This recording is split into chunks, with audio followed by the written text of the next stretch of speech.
안녕하십니까. 예, 반갑습니다. 자, 오늘 37회입니다. 26년 데뷔죠, 그죠? 37회 시험 오늘 첫 개강입니다. 제 개강인데 아무래도 이제 지금 1차 오늘 부동산 공법 시험 과목이니까 1차 합격하고 오시는 분도 계실 거고, 그 다음에 또 내년에 1차, 2차를 다 하셔야 되는 분도 있을 겁니다. 시험이 남은 거는 지금 얼마가 남았냐면 340일 정도 남아있더라고요. 365일 중에서 이 시험 끝나고 2주가 지났기 때문에 약 한 350일 정도, 4, 50일 정도 남아있는데, 저는 1년을 수업을 지금부터 시작을 해서 언제까지 할 거냐면 내년 10월 마지막 주 토요일 날 시험이거든요. 그래서 종강이 언제 되냐면 2주 전에 종강이 됩니다. 시험직 2주 전에. 그러니까 10월 중순에 종강이 되겠죠. 그죠? 그래서 비가 오나 눈이 오나 수업은 계속 진행을 할 겁니다. 할 건데, 뭐 여러분들하고 이제 같이 호흡을 맞추면서 수업을 하겠죠. 그죠? 근데 이제, 지금 첫 강의를 하면서 이제 목적이 뭐냐면, 우리가 지식을 습득하는 것도 목적이 되는데, 시험 공부거든요. 시험 공부기 때문에 시험에 합격을 하셔야 됩니다. 시험에 합격이라는 게 이제 뭐냐?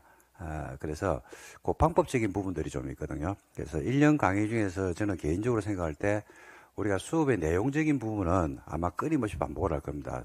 수업 시간에 아마 반복되는 게 동일한 내용을 가지고 10번 이상은 반복을 할 거거든요. 그리고 여러분들이 개인적으로 이제 공부하시는 것까지 합치면 상당량의 반복이 될 건데, 그런 부분들은 내용적인 부분에 들어가서 설명을 드릴게요. 근데 이제 전반적인 어떤 제도, 그 다음에 시험의 경향, 방향성에 대한 부분들은 아마 오늘 제가 지금 OT 강의하는 게 가장 중요하지 않을까 이렇게 생각합니다. 그래서 여러분들이 추후에라도 지금 가지고 있는 초심, 그죠? 뭐 지금 여러분들이 뭐 눈빛이 상당히 불타는데 이 눈빛이 결국은 유지가 될 수는 없거든요. 사람이라는 게 변합니다. 날씨도 변하고 계절도 변하듯이 그 초심이 약간 흐트러지고 그러다가 다시 또 제자리로 돌아오고 그러거든요. 근데 가야 할 곳은 똑같습니다. 지금 시작하시는 분도 있고 또 1월 달에 시작하시는 분도 있고 3월 달에 시작하시는 분도 있을 수 있어요. 근데 목적지는 똑같아요. 누구든지 10월 마지막 주 토요일, 이번이 내년이 아마 10월 31일이 되더라고요. 시험 일자가. 그날에 여러분들이 시험장 가서 시험을 치르는 거는 언제 시작하든지 누구든지 똑같거든요. 그래서 그 방법적인 부분들이 상당히 중요한 것 같아서 저는 뭐 매년 강의를 하면서 1년 수업 중에서 첫날 첫 수업이 가장 중요하지 않느냐 이렇게 생각합니다. 그리고 여러분들이 혹시 중간에 약간 마음이 흐트러질 때가 올 겁니다. 그럴 때 첫날 첫 주에 수업했던 내용들을 들어보시면 여러분들 스스로도 초심이 생기고 그 다음에 방향성을 여기에서 잡을 수 있지 않을까 이렇게 생각을 하거든요. 그래서 여러분들하고 시험의 출제 경향, 그 다음에 제가 이제 강의하는 과목이 2차 과목이니까 2차 과목을 어떻게 공부를 하면 좀 더 효율적으로 할 수 있는지, 그래서 그 전략적인 부분들을 좀 말씀을 드리고 가겠습니다. 제가 생각하는 방법이거든요. 제가 생각하는 방법이고, 또 여러분들이 공인중개사 공부를 처음 하시는 분도 계시고, 아마 작년에 또 해보시고 1차 합격하시고 2차 하시는 분도 아마 계시라고 봅니다. 근데 처음 하든 아니면 작년에 공부를 해보셨던 조건은 똑같습니다. 시험 치는 날짜도 똑같고 문제도 똑같기 때문에 그 실패를 하지 않고 어떻게 합격하는지 그걸 좀 말씀을 드리도록 하겠습니다. 먼저 37회 시험에 대해서 조심스럽게 출제는 안 됐습니다만은 예상을 좀 해보고 그 다음에 그 예상된 영역 안에서 여러분들이 어떻게 준비를 해야 되는지 그런 부분들을 조금 말씀을 좀 드리도록 하겠습니다. 36회 시험이었죠, 그죠? 얼마 전에 이제 끝이 났습니다. 끝이 난 시험이었는데 두드러진 특징은 1차가 올해 조금 쉬웠어요. 뭐 엄청 쉬웠다 이런 건 아니고 예년에 비해서 1차가 조금 쉽게 나와서 아마 발표는 안 났는데 발표가 나겠죠, 그죠? 합격자 발표가 11월 말에 날 건데 나면 1차 합격자가 조금 많이 예년에 비해서는 좀 많이 쏟아질 것 같아요. 1차 합격자가 많다는 것은 무엇을 의미하냐면 어디서 잡을까요? 2차에서 잡겠죠, 그죠? 그래서 내년 2차 시험 문제는 약간 어렵게 나오지 않을까. 좀 이런 이야기를 첫날 첫 시간에 한다는 것 자체가 저도 상당히 부담스러운데 조금 그런 경향들이 있습니다. 제가 이제 강의한 지가 올해 21년 차인데 시험을 15회부터 제가 강의를 했거든요. 15회 시험부터 강의를 했는데 쭉 이래 보면요. 그 패턴이라는 게 좀 있어요. 시험 문제 패턴. 그러니까 이게 좀 있으면 수능이죠. 그죠? 수능도 여러분들 작년에 뭐라고 이야기했냐, 재작년에 뭐라고 했냐면 문제가 어렵다고 난리를 쳤었거든요. 그러니까 작년에 문제가 무난하게 나왔죠.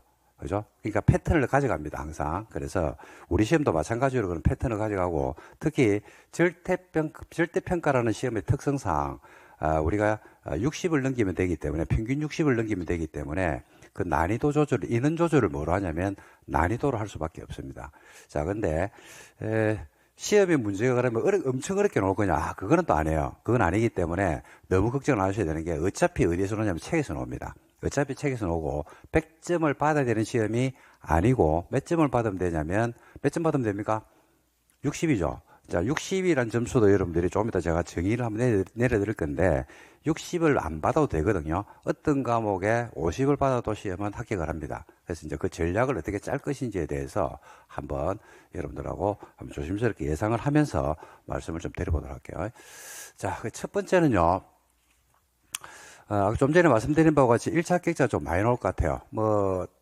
당장 다음 주에 합격자가 나올 겁니다. 작년에는 1차 합격자가 그렇게 많지가 않았어요. 작년에는 10,000명 선에서 그냥 움직였거든요.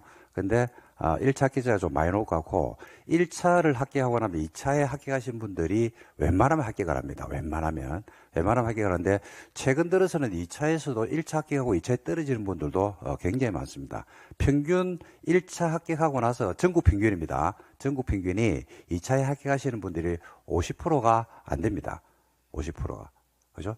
2차 반응 공부하면 떨어지면 좀 이상하거든요. 그런데도 불구하고 50%가 안 돼요. 그만큼 이제 시험이 어려워서 그러느냐? 그거는 그렇다기보다는 공부를 하시는 분들이 거기에 대한 대비를 안 하고 공부하는 분들이 상당히 많아서 그럴 겁니다. 그래서 1차 합격자가 일단은 많을 것 같고 1차 합격자가 많이 나왔을 때 2차 문제 조정을 어디서 하는지에 대해서도 제가 조금 이따가 말씀을 드리도록 하겠습니다. 그래서 시험의 두드러진 특징인데 36개 시험의 두드러진 특징은 1차가 통상적으로 민법을 쉽게 내면 개론을 좀 어렵게 내고요. 개론을 쉽게 내면 민법을 좀 어렵게 내고 그게 지금까지 거의 10년 연속 이어지는 패턴이었는데 올해 시험의 특징은 민법도 무난했고 개론도 무난했다. 그래서 공부가 좀 되신 분들은 좀 억울해요.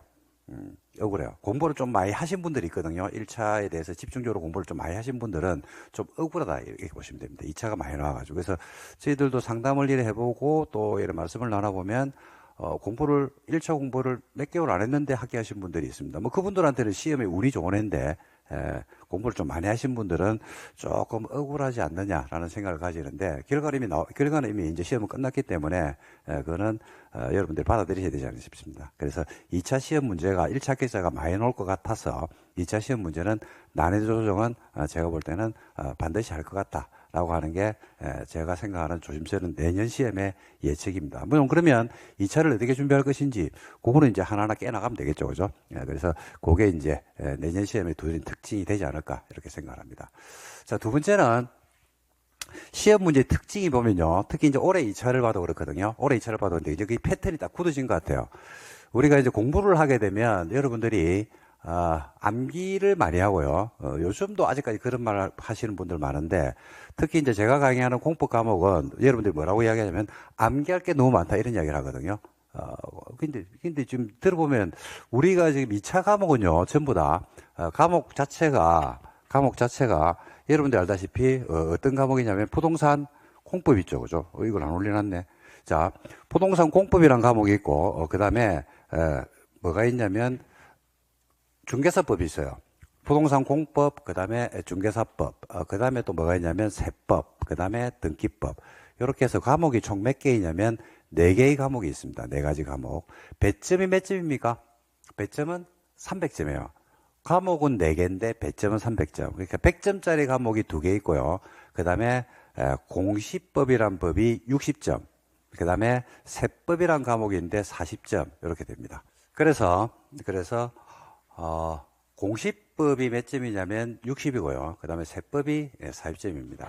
과목이 몇 개입니까? 4개입니다. 4개. 배점은 300점. 요래 되거든요. 그래서, 2차 시험 문제의 특징을 보면, 올해 시험 문제도 그랬는데, 법이거든요. 전부 다. 봐요. 부동산 공법, 그 다음에 공인중개사법, 그 다음에 공시법. 공시법은 뭐로 구성이 되어 있냐면 두 개거든요. 공시하는 법입니다. 외부로 알리는 법인데 등기법이 하나 있고, 그 다음에 옛날에 이제 지적법이라고 불렀는데 지금은 법률 명칭이 바뀌어서 공간정보 구축 및 관리에 관한 법률이라는 게 있습니다. 그게 다 법이죠. 그 다음에 세법 이렇습니다. 그러니까 법이죠. 자, 이걸 다르게 이야기하면 공인중개사 시험에서 2차 과목은 암기할 게 많다라는 이야기를 다르게 이야기하면요. 법은 외울 게 많다. 이 말하고 똑같아요. 법을 외우는 바보들이 없어요. 법은 외우는 게 아닙니다. 법은 외우는 게 아니고요. 법은 해석하는 거예요. 해석. 해석. 그러니까 해석이 똑같이 됩니까? 다르게 됩니까? 예를 들어서 형법에 보면요. 이렇게 사람을 살해한 자는 사형 또는 5년 이상의 징역에 처한다. 이렇게 돼 있거든요. 그걸 외웁니까? 아니죠. 사형을, 예를 들어 살인을 했다고 해서 다 사형은 아니에요. 다 5년 이상 징역도 아닙니다. 누구는 무죄로 나오기도 하고요. 누구는 집행유예로 나오기도 해요. 그렇잖아요. 그죠? 그래서 법은 법 조문에 있는 것을 그대로 적용하는 게 아니고요. 그 법 조문을 해석하는 거예요. 해석. 그걸 판사가 해석을 하면 그걸 뭐라 불러요? 법원에서 해석을 하면 그걸 판례라 불러요. 학자가 해석을 하면 그걸 뭐라 하냐면 학설리를 불러요. 그래서 똑같은 현상을 가지고 법리 공방을 벌이는 게 법이거든요. 그 법은 암기하는 게 아니고 이해하는 겁니다. 해석하는 겁니다. 해석. 그 법을 외우는 바보들이 없어요. 그래서 처음 출발이 상당히 중요한데 법을 만약에 외우려고 접근하는 순간에 그냥 그 시험은 폭망했다라고 생각하시면 될 겁니다. 그리고 법을 공부를 할 때 보면 여러분들이 두 문자 따가지고 몇 개 외우고 그런 것들을 굉장히 좋아하거든요. 순간적으로 굉장히 만족스러워요. 만족스러운데 시험이 경험이 있는 분들은 아마 그럴 겁니다. 경험을 해보셨겠지만은 두 문자 따가지고 몇 개 외우고 그 다음에 많은 양을 갖다가 두 문자라든지 연상법을 통해 가지고 외우고 들어가는데 그게 시험에 적용이 되느냐면 써볼 일이 거의 없습니다. 그게 실제 시험에 가보면 아실 겁니다. 왜? 그런 문제가 안 나오기 때문에. 예, 그래서 처음부터 여러분들이 외우려고 접근하시면 안 됩니다. 그러면 여러분들 제가 질문을 할게요. 법은 외우는 게 아니라고 했죠. 해석하는 겁니다. 해석. 해석을 하려고 그러면 뭐가 돼야 돼요? 응? 응? 그죠? 이해. 이해. 이해를 하려고 그러면 뭐가 돼야 돼요? 두 번째. 봐요. 법은 암기하는 게 아니고 해석하는 거라고 했잖아요. 그죠? 해석하려고 그러면 이해를 해야 돼요. 이해를 하려면 뭐가 돼야 돼요? 이해가 되려고 그러면 단어를 알아야 돼요. 단어. 즉 용어를 알아야 됩니다. 용어. 용어에 대한 정확한 이해가 없으면 안 돼요. 예를 들어서 우리가 영어 문장을 해석하는데 I'm boy랍니다. I란 말도 모르고 M이란 말도 모르고 boy란 말이 모르면 대화가 안 되거든요. 그죠? 그러니까 제일 중요한 건 뭐냐면 용어예요. 용어. 용어에 대한 정확한 이해. 이게 엄청나게 중요합니다. 근데 이걸 무시해요. 보통 수험생들이. 용어를 무시합니다. 용어를 못 알아들으면요. 두 번째는 수업이 들려요? 안 들려요? 안 들려요. 수업이 안 들려. 그게 뭐가 안 되냐면 이게 안 돼요. 그러니까 단어라는 건 용어거든요. 그러니까 각 법에서 쓰는 용어들이 있단 말입니다. 이건 근데 우리 시험만 그런 게 아니고 여러분들이 어떤 일을 하거든요. 어떤 회사에 취직해서 일을 할 수도 있고 또 뭐 지금까지 학창 시절을 경험한 복도 있지만은 그 책에서만 쓰는 어떤 말들이 있는데 그 말들을 이해를 못하면 그 책이 읽어지지 않거든요. 읽어지지 않으면 아무리 그 앞에서 강의하는 분이 대한민국 최고의 명강의를 한다 하더라도 수업이 안 들립니다. 안 들리면 이게 안 되거든요. 그죠? 그러면 이것도 안 되고. 그러니까 뭐가 안 되냐면 시험은 폭망하는 겁니다. 그래서, 공부를 하실 때 첫 출발은 너무 신경 쓰지 마시고요. 각 법별로 취득세, 양도세 이런 말을 많이 들어보셨잖아요. 그죠? 예, 들어보셨는데 들어보지 못한 외계어들이 이제 오늘부터 막 쏟아지기 시작할 겁니다. 그럼 그 외계어들을 하나하나씩 자꾸 입에 붙여놓는 거. 근데 이 지금 2차 과목에 있는 용어들은요, 여러분들이 지금 자격증을 따가지고 하려고 하는 목적이 있을 겁니다. 자격증을 따서 뭘 하실 건가요? 따가지고? 아니요, 물어보면 첫날인데 우리가 대화를 좀 하면서 자격증은 뭐 할까요? 그죠? 이걸 뭐 복지단체에 기부하든지 장롱속 깊숙이 넣으려고 하는 건 아니잖아요. 경제 활동을 할 거거든요. 그럼 공인중개사라는 직업이 많은 직업인 줄 알아야 돼요. 공인중개사가 많은 직업이에요. 공인중개사가 뭐 하는 직업이에요? 공인중개사가 하는 일을 설마 모르진 않겠지. 뭐 하는 직업이에요, 이거? 그죠? 뭐로 중요합니까? 뭐로 뭐로 중계를 해요? 예? 입으로 한다고, 입으로. 입으로. 아니, 제조업이 아니죠. 제조업은 내가 생산을 해야 된다니까. 생산해가지고 좋은 물건을 만들어가지고, 밀가루를 사고, 뭐죠? 뭘 사가지고 빵을 만들어가 판매하는 거 제조업은 내 실력에 따라. 공인중개사는 뭐 하는 거냐면요. 그죠? 내가 물건을 잘 만드는 게 아니에요. 빵을 잘 만들고, 음식을 잘하고, 좋은 핸드폰을 만들고, 이게 아니라니까요. 내가 물건을 받아온다고. 물건을. 근데 그 물건이 내만 가지고 있어. 다른 사람도 가지고 있어. 또 가지고 있다니까, 동네에서. 그걸 뭐 해야 돼요? 그러니까 똑같은 물건인데 옆에 부동산도 그렇고 내도 그렇고 그걸 브리핑을 해야 돼. 그걸 살려고 하는 사람한테.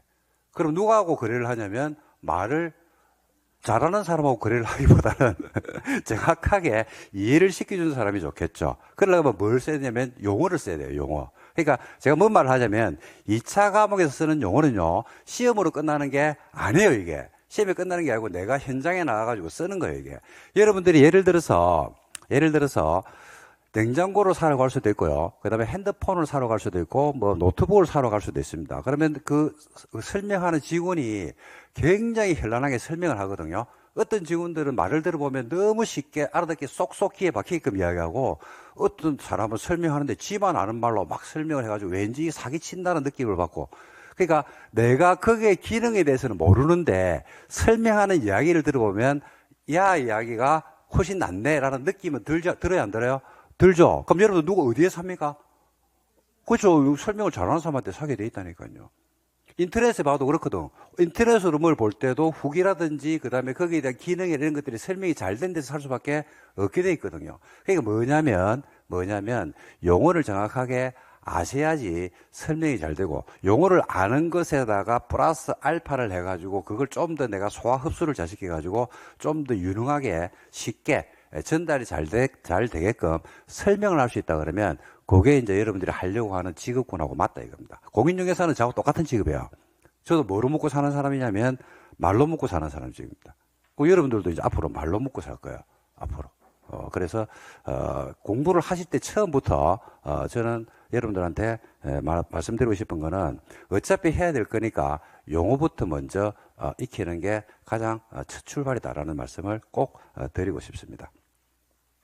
그리고 이제 시험의 특징이 아까 말씀드린 바와 같이 이제 암기보다는 이해 위주의 문제, 그리고 단순 암기는 지금 시험에서는 출제가 거의 안 되고 있다고 말씀드렸거든요. 근데 그게 2차 과목은 더 심합니다. 2차 과목은. 유달리 심하거든요, 지금. 그거는 근데 그럴 수밖에 없어요. 법이라고 하는 과목의 특성상 그렇게 낼 수밖에 없죠. 그래서 기출문제, 지금까지 나왔던 기출문제하고 문제가 유사하게 나올까요, 안 나올까요? 나옵니다. 문제는 유사하게. 기출문제에서 이미 검증은 다 끝났어요. 시험이 몇 번의 시험을 치렀냐면 36번의 시험을 치렀어요. 36번의 시험을 치렀으면 기출문제가 쌓여있는 게 몇 문제가 쌓여있어요? 4, 6, 24입니다. 그죠? 3, 4, 14입니다. 그죠? 1440문제가 지금 쌓여 있어요. 문제 다 걸어놨어요, 지금. 문제 나올 건 이미 다 나와 출제돼 있어요, 지금. 37회 시험은 출제가 돼 있어요, 지금. 여기서 지금 걸러지면 새로운 문제가 못 나온다니까요. 그러니까 문제가 나올 거는 다 나와져 있다니까. 근데 똑같이 안 나와요. 똑같이 안 나오고 대놓은다? 변형 출제합니다, 변형 출제. 그러니까 뭐가 돼야지 그 변형 출제를 맞출까요? 똑같다니까요. 해석이 돼야 된다니까. 해석과 이해만 되면 변형 출제를 하든 돌려서 내든, 그죠? 꼬아서 내든 아무 상관없어요. 그건 무조건 맞추게 되어 있습니다. 근데 뭐 한 사람은 틀려버리겠습니까? 암기죠, 암기. 암기한 사람은 틀립니다. 암기한 거 그대로 넣으면 되는데 그대로 안 나오거든. 그래서 그건 틀릴 수밖에 없습니다. 그래서 출발점을 저는 특히나 강조하고 싶은 게 아까 모두에 제가 말씀드렸다시피 1차 합격자가 상당히 많을 겁니다. 많을 거고, 두 번째, 그러면 2차 문제에서 다 법인데 2차 문제에서 난이도 조정을 할 겁니다. 그러니까 난이도 조정을 한다고 해서 책이 없는 걸 낼 수는 없어요. 그죠? 그래서 이미 나올 문제는 다 나와 있거든요. 나와 있기 때문에 그 문제를 꼬아서 낼 거다.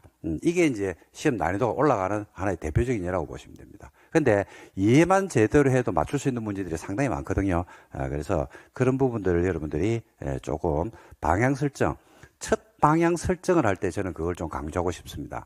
그래서 공부를 하다가 6월 달에 아니면 7월 달쯤 돼가지고 그럼 그때 이해하지. 그럼 그때는 좀 늦어요. 그러니까 처음부터 그렇게 하시면 되고, 암기는 언제 하시면 되냐면, 암기가 필요 없는 건 아닙니다. 암기를 해야 됩니다. 해야 되는데, 암기는 언제 하시면 되냐면, 이해가 다 끝나고 한 7, 8월 달쯤 되면 그때 암기 하시면 돼요. 그리고 암기를 안 해도 돼요. 왜 되냐면, 우리 시험이 주관식입니까? 객관식입니까? 객관식이죠. 거기 있다니까요. 주관식은 써야 되거든요. 그래서 외워야 돼요. 안 외우면 쓸 수가 없어. 내가 이해를 했거든. 이해를 했는데 주관식이면 점 딱 찍고 있어야 돼요. 암기가 안 돼 있으면. 못 쓰잖아요. 그죠? 근데 객관식은 반드시 5개 지문 안에 뭐가 있다? 답이 있어요. 반드시 답이 있어. 반드시. 어떤 거는 답이 2개인 경우도 있어요. 출제 잘못하고 나면. 그 답이 반드시 있기 때문에 그래서 골라내면 되거든. 그러니까 이해만 돼 있으면요. 읽다가 이상하나가 하나 있어. 그러면 가가 답이야. 진짜 그렇다니까. 진짜.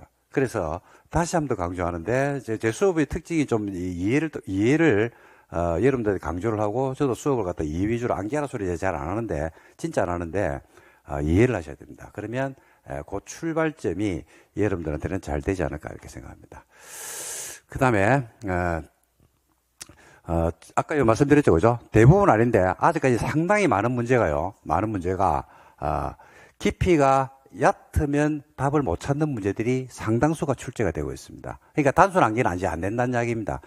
점수를 주려고 몇 문제 내는 경우는 있는데 나머지 문제들은 깊이를 갖다가 상당히 두면서 문제를 출제하고 있고 이거는 아마 제가 생각할 때 내년에 특히 2차 시험에서 조금 일부 과목에서 문제를 그렇게 조금 조절할 수 있지 않을까 이렇게 이제 생각을 합니다. 뭐 그렇다고 해서 여러분들이 문제가 깊어지니까 뭐 원서를 읽어야 되나 뭐 공부를 더 해야 되나 그건 아닙니다. 그건 아니고 그거는 수업 시간에 누구 역할이냐면 그 제가 할 역할이죠. 그러니까 여러분들은 뭘 하시면 되냐면 시험 문제가 어렵게 나오는데 어떻게 할 건데? 라고 이야기를 하거든요. 어떻게 하실 겁니까? 예를 들어서 뭐 우리가 시험 문제가 어떤 과목이 시험 치기 전에 막 어렵게 나온대요. 그래서 그런 분들이 있어요. 올해는 뭐 공법이 어렵게 나온다는데요. 어떤 데는 개론이 어렵게 나온다는데요. 뭐 10월 달쯤 돼가지고 인터넷에서 이상한 소문 듣고 와가지고 질문하는 분들이 있습니다. 뭐 어떻게 해야 되는데요? 9월 달, 10월 달에서 문제가 어렵게 나온대. 만약에 출제를 했는데 어렵게 출제를 했대. 그럼 어떻게 해야 되는데요? 9월 달이면. 방법 없어. 아무것도 없다니까. 똑같다니까. 그죠? 괜히, 그러니까 미리 걱정할 필요는 없는데, 그걸 누가 하는 거냐면, 그거는 여러분들이 수업을 들으러 왔기 때문에 수업 시간에 그거는 그 과목의 전문가들이 해결을 해줄 겁니다. 그러니까 여러분들은 그냥 수업에 그냥 열심히, 그죠? 빠지지 않고, 되도록이면 안 빠지는 게 좋겠죠. 그죠? 예습 복습 위주로 해서 공부를 하시면 됩니다. 그래서 그게 이제 하나의 어떤 방향성이 아닌가 싶습니다. 근데 이제 마지막으로 이제 말씀드릴 거는 그나마 희망이라면요. 그죠? 우리 시험이 1차에서 필요한 점수가 몇 점입니까? 1차에서 필요한 거. 민법 몇 점? 개론? 으로 알고 있으면 대형 사원합니다. 아니죠? 민법 60, 개론 60이 아니죠? 민법 개론 60이 아니고 합쳐서 60이에요. 그러니까 몇 점이 필요하냐면 120점이 필요해요. 120점. 만점이 몇 점이에요? 응? 만점 몇 점? 그렇죠. 그렇게 알고 있으면 큰일 난다니까. 만점은 80점이에요. 80점. 이게 정말로 중요한 이야기거든요. 만점은 100점이 아니에요. 만점은 80점이에요. 80점. 왜 8점인지 제가 이야기를 해볼게요. 한번 들어봐봐. 1차에서 필요한 점수는 120점이라고 말해 평균 60으로 되어 있거든요. 공인중개사 시험 시행령에 공인중개사는 누구를 합격시켜주냐면 평균 60을 받은 사람을 합격시켜준다. 이래 되어 있습니다. 평균 60이요. 60이 아니라니까. 평균 60이요. 평균 60. 평균 60이라는 것은요. 과락이 없어야 돼요. 대신에 몇 점?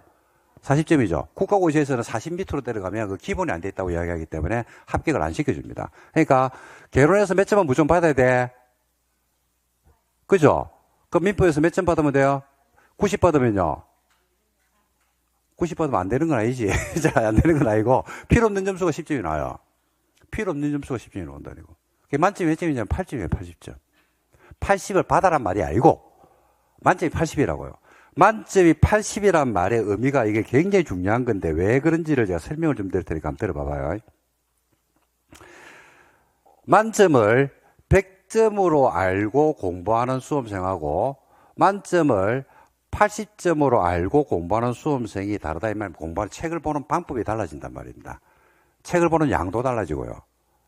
그리고 이게 어디에 영향을 미치냐면 공부를 처음 시작할 때는 의욕이 막 하늘을 찌르거든요. 나는 이 책을 책 나중에 나오잖아요. 그죠? 책을 다 씹어 먹을 거야. 태워서 마실 거야. 막 이런 심정으로 공부를 합니다. 근데 사람은 반드시 뭘 수반하게 되냐? 망각을 수반하게 돼 있거든요. 근데 만점을 100점으로 알고 공부하는 수험생들은 이잡듯이 공부를 합니다. 이잡듯이 공부. 그러니까 어떤 공부하시냐면 상대평가는 100점 목표로 공부를 하는 게 맞아요. 근데 절대평가는 점수를 정해놓고 치는 시험이기 때문에 그 점수에 맞춰서 공부하면 되거든요. 그게 만점이 80입니다. 80이란 것은요, 80을 받아란 말이 아니고요. 몇 점을 틀려도 돼요. 80점이 만점이라는 걸 알면요, 20점은 틀려도 돼요. 즉, 공부를 안 해도 된다. 20점은. 몇 문제냐면 8문제입니다. 어마무시한 문제입니다. 어마무시한 문제. 시험 문제가 40문항 중에서 올해 공법도 어려웠거든요. 올해 공법이 어려웠거든. 작년에도 계속 어려워요, 공법은. 공법이 어려운데 공법에서 킬러 문제가 몇 개 나온지 압니까? 킬러 문제. 올해. 손도 못 대는 문제. 수험생이 도저히 풀 수 없는 문제. 니만 풀 수 있는 문제. 몇 문제 나온지 압니까? 그게 8개에서 10개 나왔어요. 8개에서 10개 나왔다니까. 이게 굉장히 중요한 겁니다. 그 민법은 없었어. 개론도 없었어. 개론 조금만 공부해 90점 받았어. 그래. 그게 뭐냐면 킬러 문제가 몇 개 나온다고요? 8개에서 10개라니까. 10개 나오면 많이 나왔다고 이야기를 하거든. 여기서 우리 시험에 합격의 열쇠가 있습니다. 그래서 20점은 틀려도 돼요. 틀립니까? 맞춥니까? 20점은 내 틀려도 된다고 얘기했잖아. 첫날 수업이니까 말도 안 하고. 침묵시하지 말고. 자, 20점이 틀리면 된다고 했는데 틀립니까? 맞춥니까? 틀려? 주관식이 아닌데 왜 틀려? 33333, 8개를 333333을 찍으면 몇 개를 맞추냐면요. 3개에서 4개를 맞춰요. 8개를 333 찍으면 확률적으로는 몇 개를 맞추게 되어 있냐면 1.7문제를 맞추고 약 2문제를 맞춰요. 근데 시험장에 가면 몇 개를 맞추면 3개에서 4개를 맞춰요. 왜 그런지 아세요? 확률적으로 하면 8문제인데, 그죠? 5분의 1이잖아. 5개 찍으니까. 그러면 1.7인가를 맞춰야 되는데 2개 정도 맞춘다고 보면 돼요. 반올림 하면. 근데 실제 시험에서 8개 중에서 몇 개를 맞춘다고요? 3개에서 4개를 맞춘다니까요. 왜 그런지 아세요? 네? 궁금하면 눈빛을 좀, 궁금한 눈빛을 좀 해. 그래야지 설명을 해주고 싶지. 왜 그러냐면, 찍으면 8개를 찍잖아요. 그죠? 그럼 8개를 찍으면 여러분들은 여기서 몇 개를 맞추면 1.7개를 맞춰요. 지금은. 자, 근데 공부를 한다고 1년 동안 막 목마면서 막 울기도 하고, 모여서 치고 점수 안 오니까 낮술 먹고, 막 꼬장도 부리고, 막 학원에서 행패도 부리고, 막 집에 가가지고 난리를 치고, 아들 잡고, 막 그래 하거든요. 엄마가 공부를 시작하면 아들이 이제 그다음부터 좀 불행해지기 시작합니다. 1년은 죽었다고 봐야 돼요. 자, 근데 왜 3개, 4개를 맞추냐면, 1년은 공부하잖아요. 그죠? 그러면 공부량이 있거든. 쫙 올라간다고. 그럼 수업 시간에 듣는 풍월이 있어요. 졸다가도 듣고, 그 다음에 막 수업 시간에 이야기하다가 선생님들이 또 많이 졸고 있으니까 과음 질러가지고 깨면서 듣기도 하고 막 그렇게 듣는 게 있거든요. 그래서 뭘 하냐면요. 답은 몰라요. 답을 모르는데 5개 중에서 답이 아닌 걸 알아요. 답이 아닌 거. 아, 이거 3번은 죽었다 깨어도 답이 될 수가 없네. 말도 안 되는 소리네. 라는 걸 알기 시작한다고.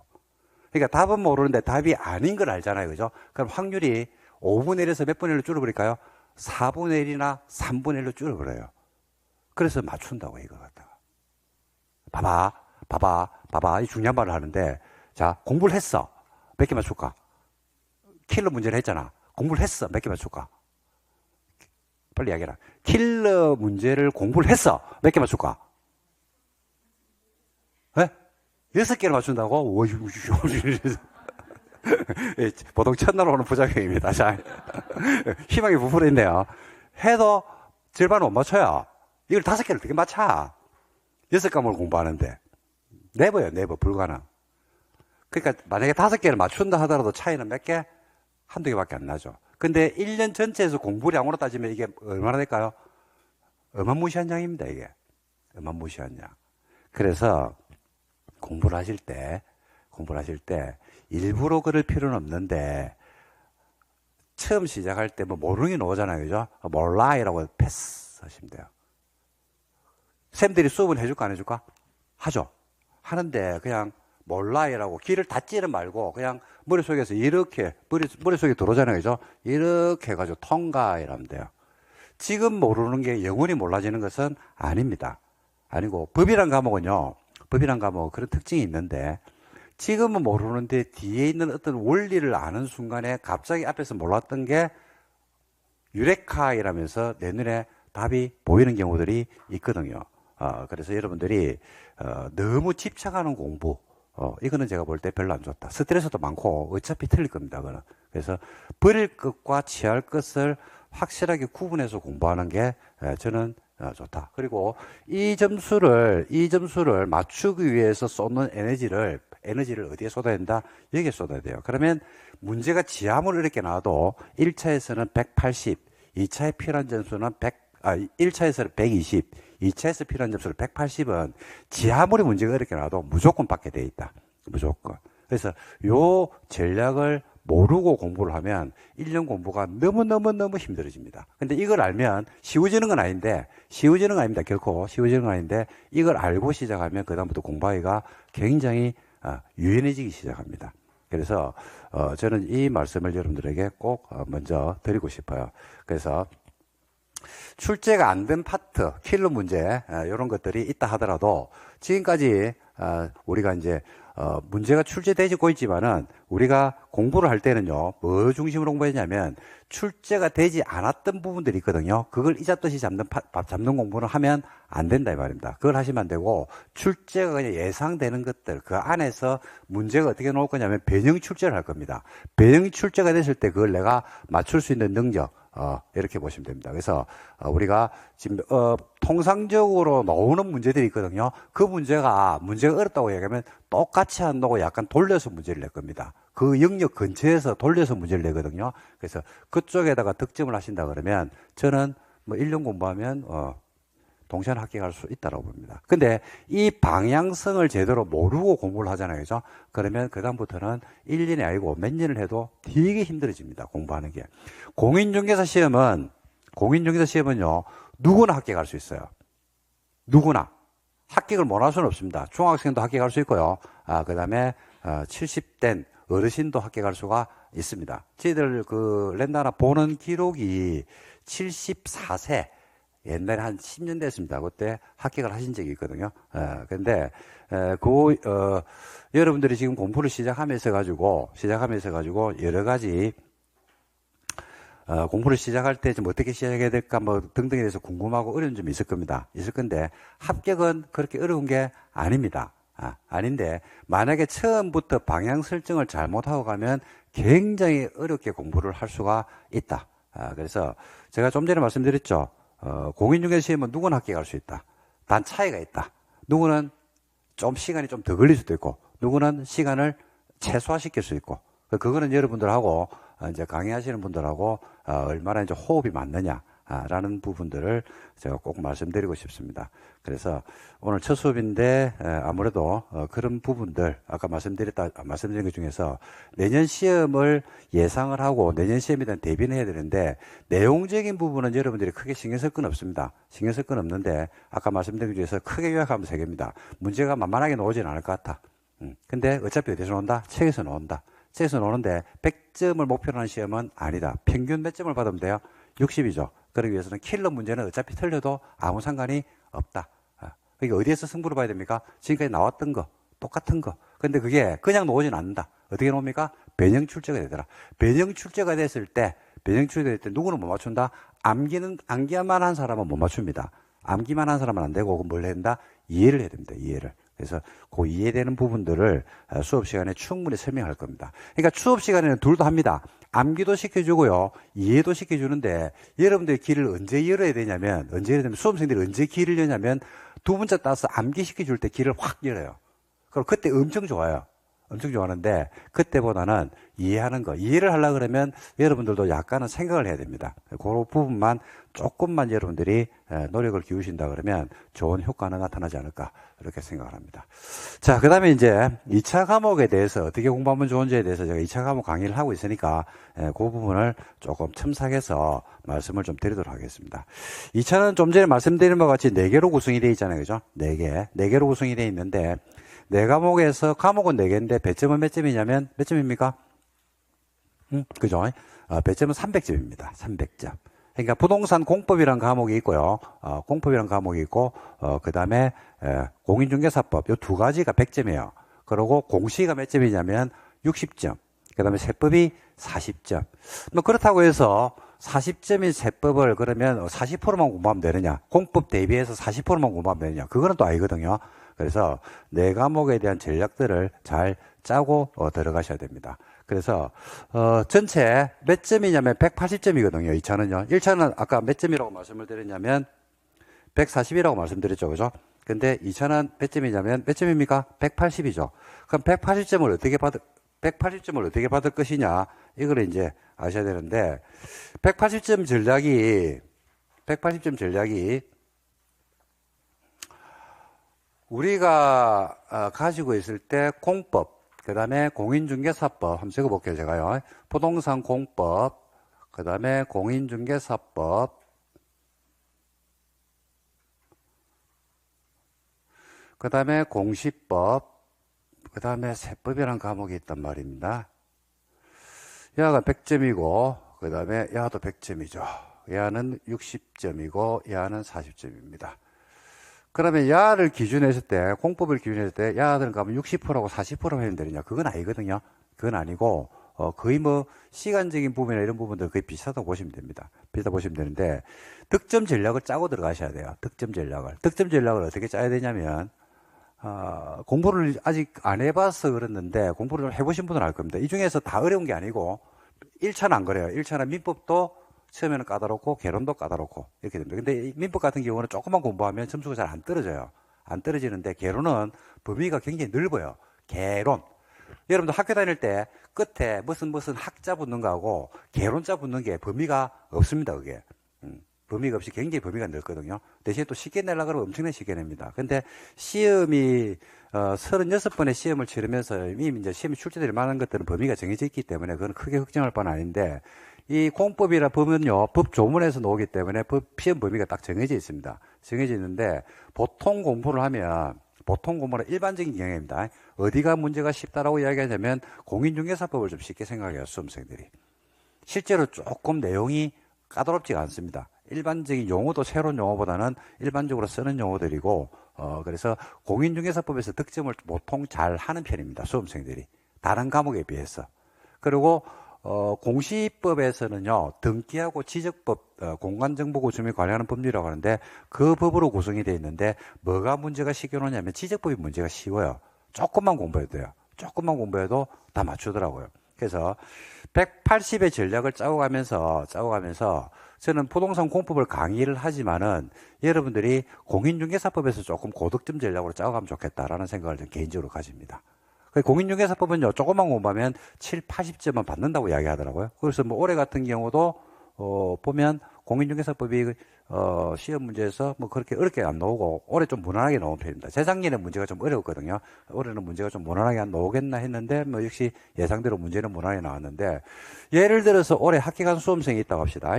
자, 180점이 필요하잖아요. 그죠? 근데 공인중개사법에서 8점을 받아버렸어요. 만약에. 그러면 몇 점 남았어요? 100점이죠. 그 나머지에서 100점 받으면 돼요. 쉽잖아. 근데 그거 합격하지 않을까? 뭐만 맞추면 되냐면 하만 맞추면 돼요. 하. 시험 문제는 상중하가 있거든요. 상중하가 있는데 하만 맞추고 나머지는 3, 3, 3, 3, 3 이렇게 찍으면 됩니다. 그러면 50은 나와요. 진짜라니까. 진짜. 표정이, 그게 말이 쉽지, 그게 되나? 이래야겠는데. 맞아요. 말이 쉽지. 실제 시험에서 그렇게 잘 안 됩니다. 답이 내만 피해가는 것 같거든요. 근데 전략적인 부분은 그렇다는 이야기입니다. 전략적인 부분들. 그래서 제가 이제 말씀드린 거는 뭐냐면, 그렇게 하라는 게 아니고, 요 4개 중에서 내가 생각하는 전략적 과목을 하나는 잡아야 돼. 전략적 과목을. 그 전략이 없이 6과목 또는 4과목을 팽팽하게 가져가는 분들이 있거든요. 그러면 공부할 때는 괜찮은데 언제 여러분들이 막 짜증이 나기 시작하냐면 8월달 되면 진금승부는 이제 보통 8월 말부터 진금승부가 시작이 되거든요. 8월 말 전에는 공부했던 거 다 무효라고 이야기합니다. 무효는 아니네. 무효는 아니고 별 큰 의미는 없다. 이래 이야기합니다. 그러니까 그 전에 공부를 아무리 열심히 해도 8월달 이후에 공부가 대충 돼버리면 시험은 불합격. 그죠?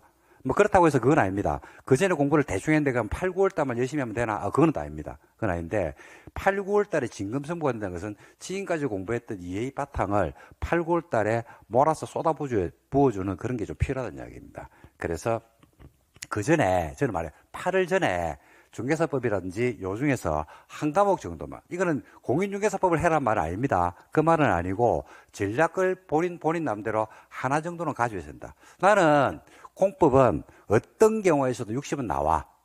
그러면 공부하기 진짜 편해지거든요. 나는 공인중개사법은 어떻게 출제해도 난 80원 받아. 나는 공시세법은 어떻게 나와도 나는 70원 받아. 그러면 2차 공부하는 게 방향성이 확실하게 딱 서거든요. 공부하기 엄청 편해져요. 1년을 공부하기가. 특히 여기에 2차 공부하시는 분들 계실 건데 2차 공부하시는 분들은 오늘부터 한 과목만, 세법도 괜찮아요. 난 세법 박사를 낼 거야. 괜찮아. 그러면 한 과목의 부담이 덜어지는 순간에 나머지가 공부하기가 엄청 편해져요. 근데 제일 안 좋은 방법이 뭐냐면요. 절대평가 시험에서 제일 안 좋은 방법이 팽팽하게 공부하는 겁니다. 팽팽하게. 전 과목을 고루 공부하는 겁니다. 여러분 자제분들 중에서 내지는 주위의 지인 중에서 의대 가는 애들 있을 겁니다. 의대 또는 스카이 가는 애들 있을 거예요. 그 아들이 국사, 사탐, 과탐, 국어, 영어, 수학을 팽팽하게 공부합니까? 아니라니까요. 걔들은 중학교 때부터 국영수, 영어는 요즘 절대평가니까 빼고 국어 영어를 갖다가 학원을 5개씩 다니면서 박사를 내버립니다. 그러니까 내일 모레가 이제 수능이잖아요. 그죠? 수능인데 고1 때, 고2 때 수능 수학이 만점이에요. 걔들은. 그러니까 나머지 과목을 공부한다 안 한다? 안 합니다. 언제 하는 대로 하니까 봄에 한 2달 바짝 하고 그냥 끝내줍니다. 그죠? 그러니까 이걸 평평하게 가져가는 거는 정말로 위험하다. 정말로. 그래서 이거는 2차 하시는 분들은 특히 중에서 반드시 하나를 갖다가 뭘 해도 상관없습니다. 뭘 해도 상관없는데 하나를 반드시 손에 쥐고 가셔야 됩니다. 그리고 동차를 하시는 분들도 이 중에서 이제 수업을 들어봐야 되겠죠. 처음 1차, 2차를 다 하시는 분들인지 공인중개사 공부를 오늘 처음 하시는 분들은 11월하고 12월 달 수업을 들을 때 어떤 자세로 들어야 되느냐. 여러분 생각할 때 지금 공인중개사 공부를 처음 하시는 분들, 그죠? 그래서 처음 하신 분들은 11월, 12월 수업 들을 때 너무 이렇게 듣지 마시고요. 수업을 이렇게 드셔야 돼요. 이렇게. 야, 수업 한번 해봐봐. 한번 들어보고. 아니, 그 말이 무슨 말이냐면 과목의 특성을 먼저 파악하셔야 돼요. 어떤 과목이 귀에 쏙쏙 들리면서, 그러니까 사람의 관심이 다르거든. 어떤 사람은, 애들도 마찬가지예요. 어떤 애들은 이과 체질이 있고요. 어떤 애들은 문과 체질이 있습니다. 문과 체질한테 이과를 갖다 하게 되면 돌아봅니다. 맞거든요. 이과 체질인데 문과에 대한 논리적 분수를 갖다 요구하면 걔들은 돌아봅니다. 사람마다 특성이 다르거든요. 그러니까 공부하시는 분들도 똑같아요. 6과목 중에서 본인하고 체질이 맞는 게 있다니까요. 그래서 그 과목은 반드시 점수가 뭐하게 되냐면 잘 나오게 돼 있습니다. 실제로. 그래서 저는 중개사 공부를 처음 하신 분들은 거의 장거리, 그죠? 마라톤이라고 생각하시면 됩니다. 단기, 그죠? 달리기가 아니거든요. 100m 달리기가 아니고 마라톤이기 때문에 한 번쯤은 전 과목을 이렇게 들으시면 돼요. 이렇게. 물론 수업 시간에 이렇게 하란 말이 아니고 마음가짐이 해가지고 어떤 게 내 귀에 쏙쏙 들리고 어떤 과목을 좀 관심이 좀 많네라는 걸 하게 될 겁니다. 들으면 어떤 분들은 세법에 관심이 막 많아가지고 듣는 순간에 더군다나 이제 궁금한 게 있으면요. 양도세 같은 것들이 만약에 내가 지금, 집을 팔아가지고 양도세를 낸다 그러면 수업 들을 때 이게 쏙쏙 들립니다. 재개발, 재건축에 관심이 많은 분들은 공법 수업할 때 정비법 수업하면요. 그냥 눈빛이 완전히 달라집니다. 그러니까 본인이 궁금하면 달라지는데 이 중에서도 본인이 어떤 과목이 조금 더 편한지, 어떤 과목이 편하다는 것은요, 공부하기 편한 것도 있지만은 득점을 어디에서 더 하게 될지 이런 것들이거든요. 그래서 거기에 대해서 저는 조금 더 조금 내려놓고 보시는 게 좋지 않을까 이렇게 생각합니다. 그래서 한 11월, 12월 아니면 한 달 정도만이라도 너무 집착적으로 막 이렇게 보지 마시고, 그죠? 아직까지 시간이 있는 편이니까 조금 그런 쪽에다가 초점을 맞추면서 한 번쯤은 뒤로 좀 제껴가지고 이렇구나 라고 한번 느끼보는 거, 그게 필요하지 않을까 싶습니다. 그래서 전체 180을 받기 위해서 과목별 득점 전략을 짜라고 했는데, 이 득점 전략은 저는 개인적으로 생각할 때는 4개 중에서 최소 1개 정도는 내가 좀 편하게 공부할 수 있는 거. 그러니까 뭐냐면 10월달 돼도 9월이 돼도요, 2차 과목을 공부하는데 나는 이건 괜찮아, 이거는 괜찮아, 이거는 괜찮아, 이거는 괜찮아, 이거는 조금 보면 돼, 이건 한 10일에 한 번 정도만 봐도 금방 점수를 몇 점을 받을 수 있어. 나는 이거는 괜찮아, 이거는 괜찮아, 이런 경우는 절대로 없는데, 공법이 괜찮아, 이런 경우는 절대로 없는데, 아니 간혹가다 기인들이 있어요. 1000명 중에 1명 정도가 있긴 있습니다. 공법이 제일 재밌거든요. 막 이런 분들이 있어요. 이런 분들이 있는데, 뭐든지 하나의 전략은 저는 짜고 가야 된다. 그래야지 1년이 편해진다. 특히 2차 하시는 분들은, 특히 우리 지금 렌다나 본원에서 수업 듣는 분들은 제가 나중에 한번 따로 불러가지고 과외를 한번 해드릴 건데, 4개 중에서 빠른 시일 내에 하나를 박사를 내라. 빠른 시일 내에. 저 빠른 시일이라는 것은 눈 오기 전이 될 수도 있고요. 눈이 오기 전이 될 수도 있고, 꽃 피기 전이 될 수도 있고, 한 과목 정도는 손에 쥐고 가야 됩니다. 그러면 2차는 필승입니다. 필승. 2차 시험은 못 떨어져요. 2차 시험은 왜 떨어져? 나 이해가 안 돼. 2차 시험 떨어지는 거는. 그렇죠. 그건 네가 이해하는 차원이 아니지. 떨어지고 싶으면 떨어지겠나, 그죠? 근데 전략을 짜고 들어가시라는 이야기를 꼭 제가 드리고 싶습니다. 말씀드렸죠. 어디에 중점을 더 공부해야 되는지. 똑같아요, 이거는. 어디에 중점을 뒀냐면 4개는 전부 다 법이죠, 그죠? 그러니까 뭘 해야 돼요? 이해를 해야 됩니다. 이해를 하려면 뭘 해야 돼요? 용어를 아셔야 됩니다, 용어. 용어를 모르면 안 돼요.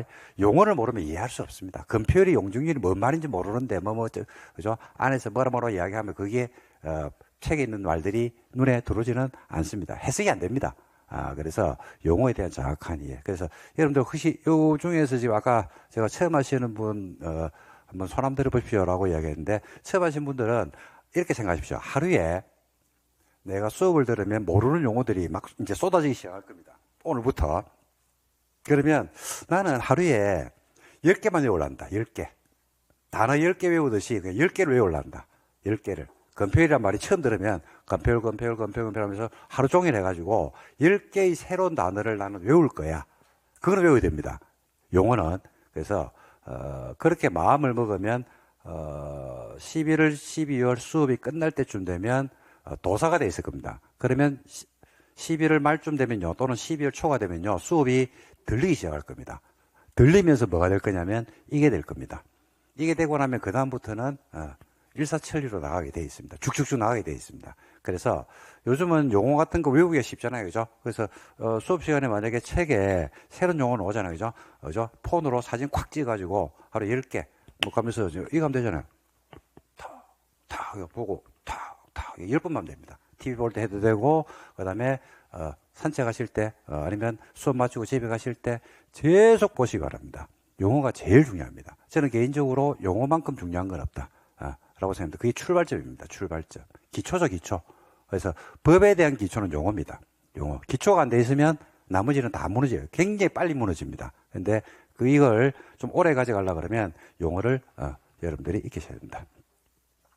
말씀드렸죠, 그죠? 용어에 대한 정확한 이해. 이거는 뭐 수천 번을 강조해도 지나침이 없다. 특히 법 과목은 용어를 모르면 아무것도 안 된다.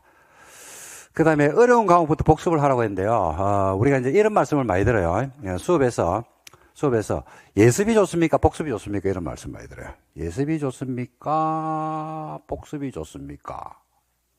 한번 물어볼까요? 제가. 여러분, 예습이 효율적이에요? 복습이 효율적이에요? 응? 다독을 해야 돼요? 정독을 해야 돼요? 질문 되게 많이 받습니다, 제가.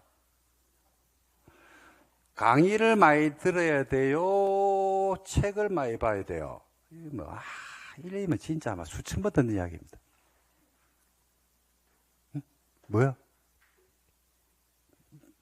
여러분들 이런 고민은 누구나 합니다. 근데 고민하는 건 좋은 거죠. 왜냐면 공부를 하겠다고 하는 의지거든요. 공부를 하겠다는 의지가 없으면 이런 고민 안 합니다. 이런 고민 안 하는데 먼저 하나부터 첫 번째부터 해볼까요? 예습이 효과적입니까? 복습이 효과적입니까? 다르죠? 지금 예습을 어떻게 하노? 책이 안 읽혀지는데 책 한 페이지 읽는데 1시간 걸리는데 예습을 어떻게 아무 용어도 모르는데 그죠? 그러니까 처음에는 복습이죠. 복습이죠. 그 다음에 하반기로 감아가서 뭘 바꿔야 된다? 이걸 바꿔야 돼요. 예습이라는 것은요, 이거예요, 이거. 캐션 마크죠. 캐션 마크가 생기면, 그러니까 예습을 쭉 했어. 예습은 시간 얼마 안 걸립니다. 쭉 이렇게 보면, 요. 그러면 의문점이 생기거든요. 캐션 마크를 품은 상태에서 수업을 들으면, 머리가 수업 시간에 이야기하는 게 쭉쭉 빨리 돌아요. 예를 들어서 이거죠. 아까 제가 예를 한번 들었는데 양도세 때문에 막 머리가 너무 아픈 거야. 그리고 내가 지금 어디 부동산을 하나 가지고 있는데 그 재개발 재건축하는데 근데 막 조합 설립하는데 막 머리가 너무 아픈 거야 라고 이야기하면 그 내용의 수업을 하잖아요. 그죠? 그러면 막 눈빛이 완전히 달라집니다. 그리고 질문도 어마무시하게 많이 합니다. 지역주택조합이나 이런 것들을 한번 설명하면요. 그죠? 지역주택조합에 한번 발 빠져가지고 물린 분들이 있거든요. 그런 분들은 막 조합에 있는 원수부터 해가지고 어마무시하게 가져가 질문합니다. 그러니까 수업하는 내용을 쭉쭉 빨아들이는 거죠. 그죠? 그거는 그러니까 뭐냐면 캐션 마크입니다, 이게. 그러니까 이거는 하반기에 되면 좋아요. 하반기에. 그래서 어떻게 예습을 해가지고 짧게 예습해가지고 캐션 마크를 생기는 거는 나중에 제가 이야기를 해 드릴 겁니다. 해 드릴 건데 지금은 이게 안 되죠. 그죠? 그래서 이게 맞아요. 지금은. 그러니까 다릅니다. 지금은 이게 맞다 이거죠. 그 다음에 다독이 맞습니까? 정독이 맞습니까? 다독. 책을 여러 번 봐야 돼요. 그러면, 그죠? 정독. 꼼꼼하게 읽어야 돼요. 네? 다독. 또. 사람들을 볼까? 다독이라고 생각하시는 분. 의사표시를 정확히 하십시오. 정독이라고 생각하시는 분. 그죠? 이것도 때때 다 다르죠. 네. 지금은 뭐가 안 돼요? 다독이 안 돼요. 시험이 임박한 9, 10월에는 다독이죠. 여러 번 봐야 되죠. 이해가 다 됐기 때문에. 그죠? 근데 초반부에는 뭘 해야 된다? 정독을 해야 돼요. 정독. 그러다가 뭐로 넘어가야 된다? 다독으로 넘어가는 방식으로 해줘야 됩니다. 예를 들어서 공인중개사가 되실 거 아닙니까? 공인중개사가 되실 건데 예를 들어서 아파트 바닥이 마루가 좋아요? 그러니까 데코가 좋아요? 대리석이 좋아요? 뭐가 좋으십니까? 대리석이. 둘 다 좋아. 내가 중개를 하는 게 만약에 데코로 되면 데코가 좋은 거예요. 내가 중개하는 게 대리석이면 대리석이 좋은 거예요. 그죠? 다 다르다니까요. 그러니까 뭐냐면 내가 중개를 하고자 하는데 이 사람이 가보니까 대리석이야. 그럼 뭐래요? 입 돌아간다고 이야기해요. 대리석은 입 돌아갑니다. 그래서 데코가 훨씬 낫습니다. 하면서 이렇게 이야기해야 되겠죠. 그러니까 뭐냐면 그때 달라지는데 공부에 있어서는 둘 다 맞는데 그때 달라진다 이겁니다. 그러니까 처음에는 뭘 해야 되냐면 다독이 안 돼요. 그죠? 그러니까 뭘 해야 된다? 정독을 해야 되겠죠. 강의를 많이 들어야 돼요? 책을 많이 봐야 돼요? 그죠? 이것도 그때 다르죠? 처음에는요. 책이 안 읽혀진다니까. 봐봐. 영어를 모르니까 아무것도 안 되잖아. 그죠? 그러니까 안 되죠. 그러니까 뭘 해야 된다? 이걸 봐야 되겠죠. 하반기에는 책을 많이 봐야 되겠죠. 제가 뭐 말을 드리냐면 뭘 해야 된다라는 게 처음부터 똑같은 것은 아니다 이겁니다. 아니고 상황에 따라서 시간에 따라서 약간씩 변화를 주면서 공부를 하셔야 된다 이겁니다. 그래서 그 변화에 대한 부분들이 여러분들이 하게 되면 잘 몰라요 그걸. 그래서 필요한 게 뭐냐면 강의입니다. 수업을 듣는 이유가 바로 거기에 있는 거예요. 우리가 계절도 변화를 알잖아요. 그죠? 반드시 그 올해처럼 더웠던 여름이 있었지만은 반드시 뭐 오게 돼 있다? 가을은 옵니다. 가을이 그냥 오진 않습니다.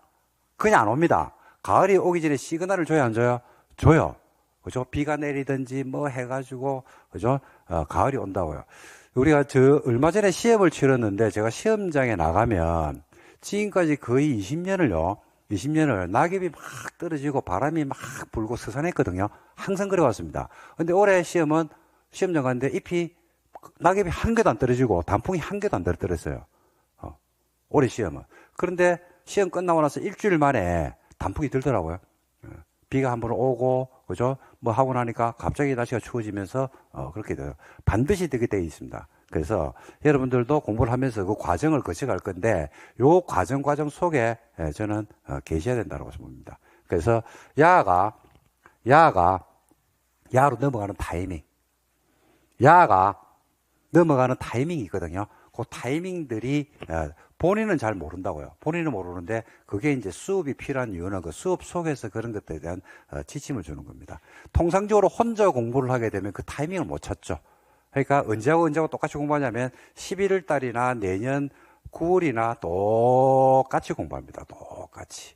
그죠? 뭐 그렇다고 시험이 떨어지는 건 아닌데 확률적으로 이야기하면 합격할 확률보다는 떨어질 확률이 높겠죠. 근데 공부도 1년의 과정을 거쳐가면서도 저는 반드시 봄, 여름, 가을, 겨울이 있어야 된다고 봅니다. 그 과정을 거쳐가는 게 커리큘럼이고 그 커리큘럼 안에서 하나의 변화가 수업 시간에 주어진다. 저는 그렇게 생각하거든요. 그래서 그거는 여러분들하고 이제 앞으로 호흡을 맞추면서 그거는 제가 할 역할 또 강의를 하는 교수님들이 아마 그 역할을 갖다 대신해 줄 겁니다. 자, 그 다음에 이건 아까 말씀드렸죠. 다동이냐, 정동이냐. 이런 그때마다 다르다 이겁니다. 그 다음에 이제 마지막으로 말씀드릴 거는요. 기출문제입니다. 기출문제. 기출. 무시해 중요하죠. 기출문제. 제가 이제 40문항을 기준으로 하면, 우리가 시험 문제가 몇 번의 시험을 치르냐면 36번의 시험을 치렀거든요.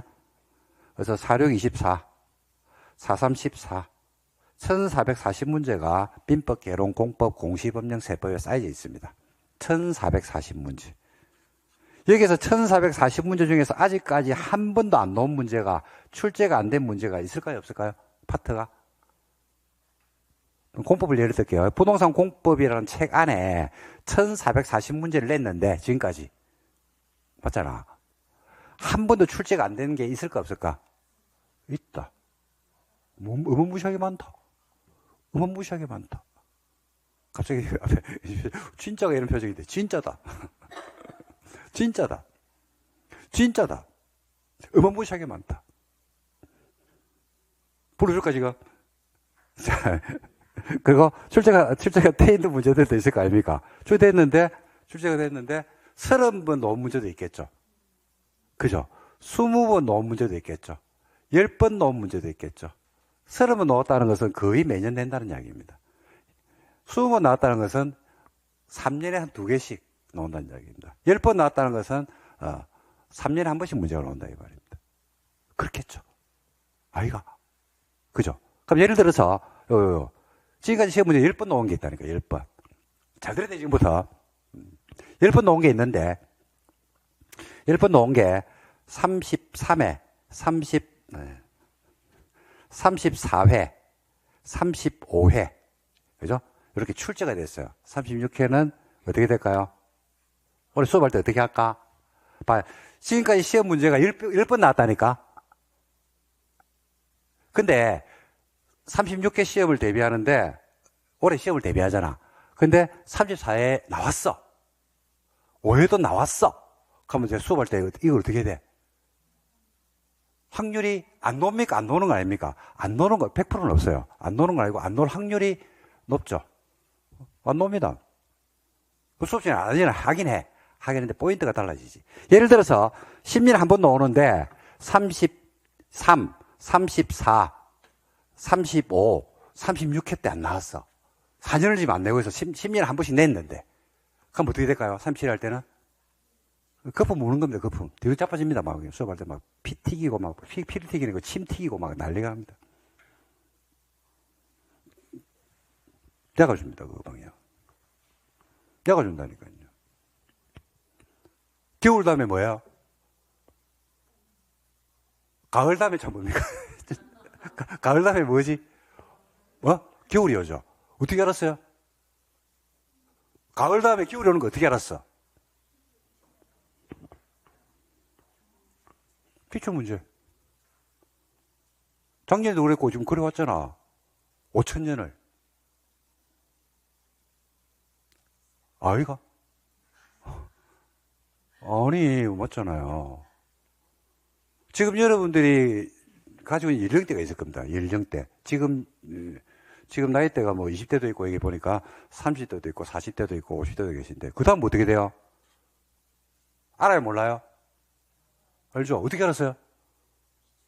기출문제라니까요. 기출문제 때문에 아는 거지, 그거. 근데 만약에 혼자 있었으면요. 모른다니까? 지금 어떻게 알아? 알 수가 없다니까요. 별거 아닌 말인데, 진짜 중요한 말입니다, 이게. 그래서 시험은, 아까 몇 점이 필요하다고 했어요? 네?